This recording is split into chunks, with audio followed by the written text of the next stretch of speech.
Money, the thing we all need but few understand. Money is the core of our evolution. Think about it. Intellectually, geographically, spiritually, mentally, it influences your religion, your culture, your daily habits. This has all been shaped through history. History shows how a 5,000-year-old concept shaped the world order, yet you and me hardly ever think about it. It fulfills our desires, entangles itself in our relationships, disturbs and drives most of our ambitions.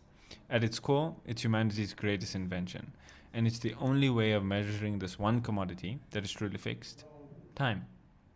You get paid by the hour, and time is money. Yet, no one understands its most fascinating history.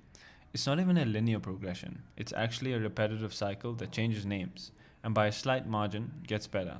From Mesopotamia, which is modern day Egypt, it uses grains as surplus to create the first loan, to Jesus banishing the moneylenders and calling it the root of all evil, to Buddhists giving up their attachment altogether and surrendering to the whole rather than the part. We walk through all of these, including the banishment of the church as well as the introduction of Sharia law many centuries later. Money went on to influence cultures, desires, powers, and even wars. Hitler's failed attempt to drop £100 million over the British, hoping their currency would collapse into hyperinflation so he could win the war. Or, for example, Vladimir Putin's successful attempt at accessing the Russian mint, printing excessive amounts of money, calling it one of humanity's greatest illusions. Although money brought about war, it also brought about peace, globalization, and a universe of language. One that actually required no words. All of these historical triggers that got us here were seeded in the very beginning, starting when Earth's population was only 5 million people. Grain was one of the first catalysts of this evolutionary period because of its shelf-life, hence dry goods. It was one of the earliest surplus sources that could be grown, harvested, and stored. In essence, the treasury was tied directly to agricultural land. Dry goods like salt, grain, barley, corn, and even shells became effective energy sources and stores of value. Being paid in salt was actually common, which is why we have the word salary today. Grain, in particular, gave rise to the first systems of credit and loans.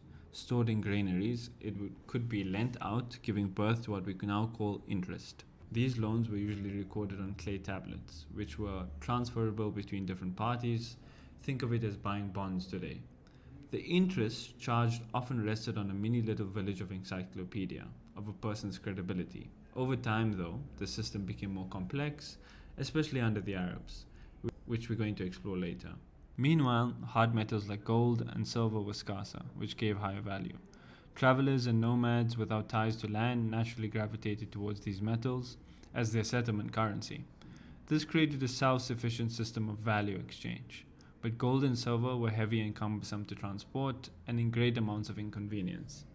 After the metal plough changed agricultural farmland and you could feed more from the same amount of land, surplus of grain was through the roof. Gold and silver became the standard means of settlement with the assistance of coinage. It wasn't until the Kingdom of Lydia, in present-day Antalya, Turkey, that the first true coinage system took place. 650 BCE, different sizes of gold and silver coins were stamped, minted. These innovations transformed trade along the Silk Road.